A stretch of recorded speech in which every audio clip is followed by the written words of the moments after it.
Avant de commencer cette vidéo, je t'invite à t'abonner à ma chaîne YouTube si ce n'est pas encore déjà fait, à mettre la cloche et à te rendre sur ma page Utip si tu souhaites me soutenir. Merci.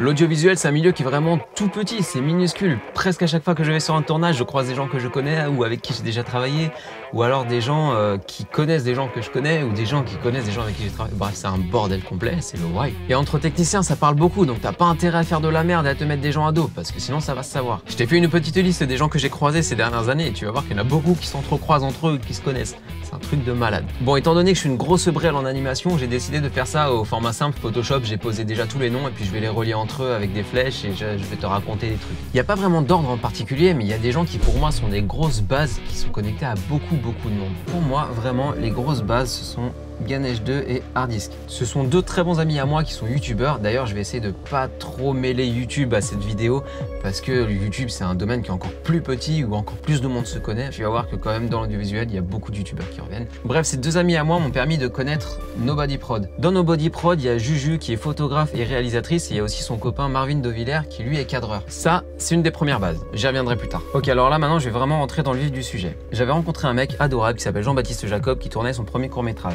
Et JB, je l'avais recroisé sur le tournage du court-métrage de Mathieu Petit où il était comédien dedans. Mathieu Petit, quand j'avais postulé à son annonce, il y avait une certaine Emma qui était, je sais plus. Je sais qu'elle est maquilleuse de base, mais sur ce tournage, je sais plus ce qu'elle était. Je crois qu'elle était script ou quelque chose comme ça. Donc qui est, elle, connectée à Mathieu Petit. Et cette nana-là, il se trouve que moi, quand je démarre, je mets toujours une bande démo ou des liens de projets sur lesquels j'ai bossé. Et il se trouve que c'était une amie d'enfance d'Hardisk. Donc du coup, elle le connaît bien. Donc elle est allée voir Hardisk et elle lui a demandé si j'étais fiable, si j'étais un bon ingé son, etc., etc. Et il se trouve que Hardisk m'a recommandé à elle, ce qui fait super plaisir. Merci encore. Il y a un tournage que j'ai fait une fois, c'était la bande démo de Yann Legrand. C'était réalisé par Adrien Lefébure. Sur le tournage de Yann Legrand, j'ai rencontré l'actrice Aurore Serra. Ça, c'est une toute petite base, mais c'est important aussi pour la suite. Il y avait un projet pour lequel j'étais recruté qui ne s'est pas fait malheureusement, et le projet était vraiment génial. Le nom de travail a changé entre temps, mais je pense pas que je suis autorisé à dévoiler le nom, donc on va l'appeler le projet Rêve. Et c'était un projet qui était normalement développé pour Netflix. Et sur ce projet, moi j'ai eu la liste des techniciens qui bossaient dessus, et j'ai vu que justement il y avait Adrien Lefébure, avec qui j'avais déjà bossé quelques mois plus tôt.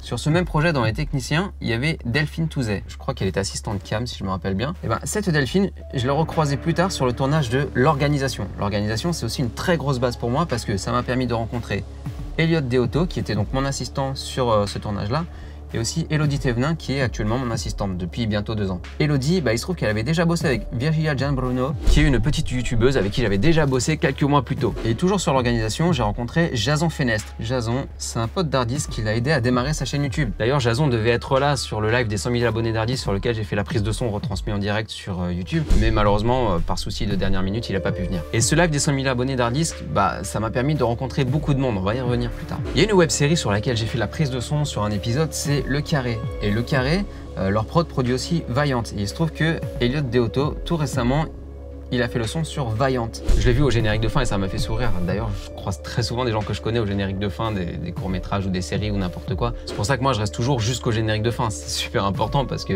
c'est là où tu vois des gens que tu connais. Il y a un projet, une petite web-série sur laquelle j'ai commencé à bosser il y a 2 ans à peu près, qui s'appelle Jour de taf. Sur Jour de taf, j'ai rencontré Benjamin Minel. J'ai également rencontré Soufiane Menouni. Soufiane, lui, en discutant avec lui, on s'est rendu compte qu'on était originaire du même coin. On était originaire de Cavalère-sur-Mer. Et Cavalère-sur-Mer, c'est très important pour moi parce que tu vas le comprendre tout de suite si jamais tu n'as jamais vu mes FAQ ou si jamais tu n'as jamais lu mes interviews en tant que musicien. Le Acléa, dans Skyern Acléa, ça vient de Héracléa Cacabaria, qui est le nom d'origine de Cavalère-sur-Mer. J'ai juste pris le Héracléa que j'ai décomposé en R-Acléa, comme en allemand pour dire Monsieur Acléa, et ça a donné donc Skyern Acléa, comme un nom de famille. Et puis moi, à Cavalère, je connais tout le monde. Ça fait plus d'une quinzaine d'années que j'y vais. J'y ai grandi, j'y ai habité, j'y ai travaillé, j'étais à la rue, bref, ce genre de conneries. Et là-bas, j'ai un pote qui s'appelle Lou, qui figure d'ailleurs dans mon clip Go Ahead. À un moment, on le voit pendant peut-être 2 secondes. Et il se trouve que Lou a une sœur, jusque-là rien d'anormal. Et sa sœur, c'est une pote de Soufiane Menouni. Et c'est dans son appartement qu'on avait tourné le premier épisode. Alors le monde est petit, hein, c'est ouf parce que Cavalère c'est dans le golfe de Saint-Tropez, c'est au sud-est de la France, et Paris, on est presque dans le nord. Et le tournage de Jour de taf, c'est à Paris justement. Plus récemment, on a commencé à tourner l'épisode 2 de Jour de taf, et là on va commencer à vraiment tourner toute la série. Et donc j'ai rencontré Réjeanne, j'ai rencontré Elisa Duc, et le reste des noms, on va en parler un petit peu plus tard. Elisa, elle s'est mariée tout récemment, et dans ses stories Instagram, j'ai vu que du coup il y avait Axel Bay qui était dans sa story, qui était à son mariage. Et Axel Bay ou Baye, je sais pas comment ça se prononce, je crois que c'est Bay. Et Axel Bay justement, il connaît Juju de Nobody Prod, puisque sur l'Instagram de Juju, on peut voir des photos. Je t'ai dit, elle est photographe et du coup, elle avait shooté tout récemment. Donc c'est joué vraiment peut-être à 1 ou 2 semaines près quand j'ai rencontré Elisa et que j'ai vu les photos de Axel sur l'Instagram de Juju. Ça m'a fait rire de voir à quel point le monde est petit. À ce stade, je suis obligé de revenir à quelques bases par contre. Dans mes tout premiers tournages, j'ai tourné avec Vega Oreille, qui lui m'a fait rencontrer donc Stéphane Marais, Christian Quesada, qui est en tôle maintenant, donc on va peut-être le rayer de la liste. Maxime Grandjean. Alors Maxime Grandjean, lui, il a commencé à bosser avec Hardisk justement. Hardisk et Ganesh 2 aussi également. On a tourné un clip ensemble, on avait repris Thunderstruck de AC/DC. D'ailleurs, j'avais ce t-shirt là dans le clip qu'on a tourné, qui a été tourné par Maxime Grandjean. J'ai rencontré également Naïma Polaire, que tu as pu voir dans mon clip She's City AP. Elle a le rôle principal, et dans mon clip Trapped in the Dark, c'est elle qui danse et on a fait plein de projets ensemble. Et j'ai également rencontré Fabien Rizerlo. Fabien Rizerlos, je sais plus, sa boîte de prod s'appelle Rizerlos Productions, mais je sais plus si le S se prononce. Fabien, si tu me regardes, laisse un commentaire. Et il se trouve que Fabien Rizerlos, il a tourné un des courts-métrages de Elisa Duc, que j'avais rencontré sur le tournage de Jour de Taf, pour rappel, je t'en ai parlé tout à l'heure. Et du coup, je t'ai dit aussi que j'avais rencontré Réjeanne sur le tournage de Jour de Taf. Bah Réjeanne, c'est une amie d'enfance de Naïma. Putain, le monde est vraiment petit. Bon alors, j'ai une autre base à te parler. Si tu suis mes vidéos, tu sais peut-être que j'avais fait la prise de son sur la série Oz, produite par OZ Records. Sur Oz, j'ai rencontré Maxime Cassaigne. Maxime Cassaigne qui est devenu un très bon ami, avec qui j'ai fait plein de projets, qui d'ailleurs va tourner mon prochain clip, ou a tourné mon prochain clip, je sais pas quand je la publie cette vidéo. Bref, on va tourner le 31 mars 2020 au Colorado Provençal. Et alors là c'est vraiment un truc de ouf.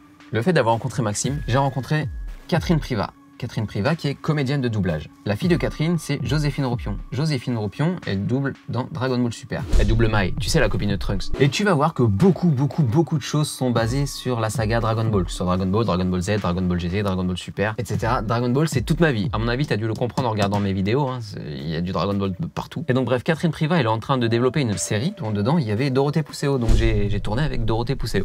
Et du coup, Catherine Privat et Dorothée Pousseau, je les ai vus dans des vidéos avec Cyprien, le youtubeur, avec qui j'avais déjà tourné à l'époque de Super Méga Noël en 2008. Super Méga Noël, c'était son tout premier court-métrage. Sur Super Méga Noël, j'ai rencontré Rémi Sello. Rémi Sello, entre-temps, je crois que c'était devenu le manager de Norman, il me semble. Et Rémi Sello, je l'ai recroisé peut-être 7 ou 9 ans après à un apéro-tube, comme ça, tout à fait par hasard. Et j'avais peur qu'il se rappelle pas de moi. Il se souvenait de moi, ça fait super plaisir. Et l'apéro-tube, j'y étais allé avec Ganesh 2. Ça commence à faire beaucoup de croisements là. Sur ce même tournage, j'ai rencontré Océane qui est une maquilleuse. Qui est une maquilleuse. C'était totalement involontaire ce jeu de mots. Et il se trouve que le milieu des maquilleuses, c'est tout petit aussi parce que, si je me souviens bien, Océane connaît Emma, mais elle connaît également Marion Lartigue, avec qui j'ai bossé sur un autre projet dont je vais te parler tout à l'heure, que je pourrais même te parler maintenant d'ailleurs. La Maison, c'est un moyen long métrage sur lequel on a bossé pendant 1 an et demi, séparé en plusieurs sessions. Ça s'est pas fait en 1 an et demi tous les jours. C'était une semaine par-ci, une semaine par-là, et étalé sur 1 an et demi. Il y avait 5 ou 6 sessions, je sais plus. Et sur ce projet, j'ai rencontré des gens vraiment formidables. Et sur ce projet, il y avait aussi Timé Bulliard. Et Timé, lui, j'avais déjà bossé avec lui sur The Wonder Code Show quelques mois plus tôt. Mais Timé, il a aussi bossé avec Jean-Baptiste Jacob sur la série que JB est en train de produire en ce moment, sur laquelle j'ai fait aussi le son sur quelques épisodes. Bon, on s'est pas croisé Timé et moi, mais je l'ai vu sur les photos de tournage, il m'a vu sur les photos de tournage. C'est vraiment minuscule ce monde, c'est ouf. Où est-ce que j'en étais? Ah oui. Maxime Cassaigne. Bref, Maxime Cassaigne m'a mis sur un tournage tout récemment et il y avait une certaine Laure Delafosse. Et Laure Delafosse, moi je la connais de cinéaste parce que je vois tout le temps ses annonces passer. Et sur ce même tournage, il y avait une autre nana qui s'appelle Célia. Désolé Célia, je connais pas ton nom de famille. Et cette Célia, le soir même, elle allait au concert de Aurillac. Moi j'ai toujours prononcé ça Aurillac parce que c'est, je crois que c'est l'autre nom de Aurillac, un peu comme Cavalère avec Héraclea Cacabaria. Aurillac, c'est un groupe composé de Flod et Lon, si le line-up n'a pas changé depuis. Flod, c'est le chanteur de Aurillac, Lon, c'est le guitariste de Aurillac. Il faut savoir qu'à l'époque, Flod, c'était le batteur de Tower Sound et Lon, c'était le guitariste de Tower Sound. Tower Sound, c'était mon groupe préféré. Donc ça remonte à l'époque de 2003, un truc comme ça. Je crois que j'ai connu ce groupe très tôt, en 2002-2003. Et à l'époque, du coup, Tower Sound avait un forum. Et sur ce forum, j'ai rencontré Fabien Clévy. Fabien Clévy qui, par la suite, était le guitariste de Betraying the Martyrs à leur début. C'est lui qui a un petit peu, entre guillemets, lancé le groupe. Sur le tout premier EP de Betraying the Martyrs, c'est Fabien Clévy qui joue toutes les guitares, d'ailleurs. Et ce Fabien Clévy, c'est lui qui m'a vraiment poussé à faire de la musique et qui m'a appris tout ce que je sais en guitare. De Fabien Clévy, j'ai rencontré Tony Spadaro, avec qui on a eu plusieurs groupes, avec qui on a pas mal joué ensemble. D'ailleurs, c'est lui qui a produit mon premier album Emosas Memoros, Avec son groupe d'ailleurs, on avait fait la première partie de Papa Roach à Bruxelles. On a fait plein d'autres projets. Dans son groupe, j'étais un peu tout le monde en fait. J'étais le roadie, j'étais le mec qui gérait les samples, j'étais parfois l'ingé son, parfois l'ingé lumière, parfois le bassiste. C'était vraiment un très bon groupe. Il y a encore des morceaux sur YouTube si jamais tu veux aller écouter. Tony, dans son groupe, le bassiste, c'était Matt Spadaro. C'est également son cousin. Et Matt, lui aussi, il est dans l'audiovisuel et il a un collègue, Marc Morino, avec qui on a bossé sur quelques courts-métrages ensemble. Je l'ai recroisé tout à fait par hasard dans la rue pendant que j'étais sur le tournage de Colin Staffial. Colin, on va y revenir après. Pourquoi pas maintenant d'ailleurs. Je vais finir avec Tony Spadaro. Ce qu'il faut savoir, c'est que c'est Tony qui m'a tout appris en son. Donc pour Colin Staffial, il faut remonter un peu plus loin. Je te l'ai dit, je suis ingénieur du son et je fais très régulièrement des piges à l'Espace Charenton. Je fais le son là-bas très souvent. Un jour, il y avait un événement, le Salon Afrique Unie. Quand il y a des événements là-bas, il y a souvent des cadreurs pour faire la captation de l'événement justement. Et il se trouve que là, il y avait un certain Kalangué Tafial, avec qui on avait bien sympathisé, c'était un mec vraiment super sympa. Moi, j'étais à ma régie son et puis il venait souvent me voir, on a pas mal discuté. Et Kalangué, il a un cousin qui s'appelle donc Colin Staffial, et Collins a réalisé un long métrage indépendant. Sur son court métrage, j'avais l'assistante cam, c'était Héloïse Tour. Et tout à l'heure, je t'ai parlé d'un autre tournage, celui de Jour de taf, et il y avait un certain Benjamin Minel. Il se trouve que sur le tournage de Colin Staffial, c'était Benjamin Minel qui était le chef opérateur. Et donc Héloïse Tour, c'était l'assistante cam de Benjamin Minel. Une fois à l'Espace Charenton, j'ai fait le son sur la conférence de Andrew Kramer de Vidéo Copilot. Et il se trouve qu'à cette conférence, j'ai croisé Bruce Benamran, plus connu sous le nom de Y Penser. Y Penser, je l'avais déjà croisé sur le live des 100 000 abonnés d'Hardisque. Je t'ai dit tout à l'heure que le live des 100 000 abonnés d'Hardisque, c'était hyper important. Et j'ai croisé également Julien Sallet, que je connais depuis cher longtemps. Et Julien, je l'avais rencontré en vrai à une soirée chez Hardisque, qui est donc dans notre groupe d'amis et que je croise souvent aux soirées chez Nobody Prod. Dans mes bases, j'avais fait le son sur la série Les Dubbers. Oh putain, changement de batterie et je viens de me rendre compte que j'avais tout tourné à 1600 ISO. Donc j'ai bossé sur la série Les Dubbers, qui est une série avec plein de comédiens de doublage, notamment Bruno Meyer. Bruno Meyer, c'est la voix de Whis dans Dragon Ball Super. Je t'ai dit, il y a beaucoup de choses qui tournent autour de Dragon Ball dans ma vie. Il y avait également Grégory Lenné. Lenné ou Laine, je sais plus. Je crois qu'on dit Lenné. Enfin moi en tout cas j'ai toujours dit Grégory Lenné. Grégory Lenné, il se trouve qu'il fait une voix dans le film Dragon Ball Super Broly. Il double le pote de Paragus, le père de Broly. Et j'ai également rencontré Nathalie Bien-Aimée. C'est la nouvelle voix de Bart Simpson. Depuis la saison 23 ou 24 je crois. Je repasse vite fait sur Catherine Privat parce que dans sa série justement il y a plein de comédiens de doublage, notamment Gilbert Lévy qui double Moss Islak dans Les Simpsons et il fait beaucoup d'autres voix dans Les Simpsons et c'est d'ailleurs lui qui chante le générique de South Park. Un jour avec Ganesh 2 je suis allé à la convention Japan Party. Donc Ganesh avait son stand, moi j'étais avec lui et juste à côté de notre stand il y avait le stand des comédiens de doublage. Donc il y avait Donald Renew qui est entre autres la voix de Reese dans Malcolm ou de Titeuf.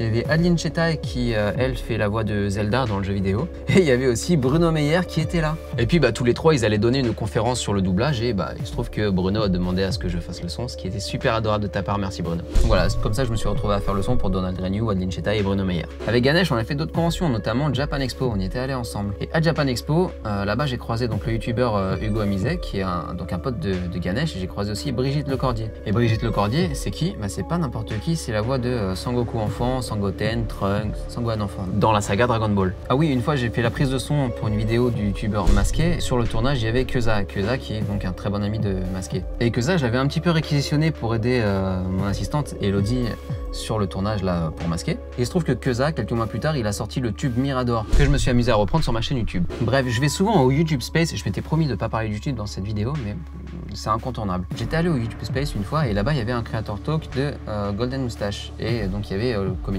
Lucien Men qui était là. Lucien Men, je me suis souvent retrouvé à faire des mix pour ses vidéos. Et Lucien, il bosse aussi très souvent avec Jocelyn Bergia, que je connais. Et Jocelyn, lui, je le connais d'où? Je le connais des soirées chez Hardisque. Il y avait beaucoup de monde aux soirées chez Hardisque. Tant qu'on est dans YouTube, j'avais fait le son sur les conférences du Google Roadshow, donc pour les 20 ans de Google, et là-bas, j'avais rencontré donc Luigi Reggiani, Vincent Gaeta aussi. Je vais faire une petite parenthèse là vite fait. J'avais fait une publicité aussi pour Otacos et Uber Eats, et là-bas, il y avait un cadreur qui s'appelle Maxime. Désolé Maxime, je ne connais pas ton nom de famille. Plus récemment, Facebook Watch a commandé à Golden Network quelques émissions, dont l'émission Meetup avec des sosies. Et dans cette émission, à un moment, j'ai recroisé donc le cadreur Maxime et j'ai recroisé aussi Vincent Gaeta. Le monde est petit. Luigi, lui, je l'avais recroisé quand j'étais allé à la soirée des 20 ans de Google. Et à cette soirée, j'ai rencontré Swan Périssé.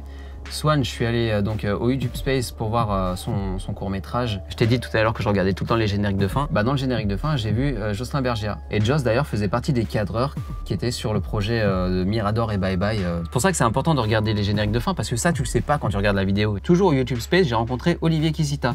Olivier, il avait fait un documentaire qui s'appelle YouTuber où je crois que c'est un documentaire de 2 heures, 2 heures et demie, un truc comme ça, où il parle vraiment du monde de YouTube et il rencontre beaucoup de YouTubeurs et il parle avec eux de YouTube. Et alors on en revient encore au générique de fin. Olivier Kisita, si je suis allé lui parler, c'est parce que j'avais vu Hardisque dans le générique de fin. Donc je suis allé le voir, je lui ai dit que je connaissais Hardis, que c'était un très bon ami.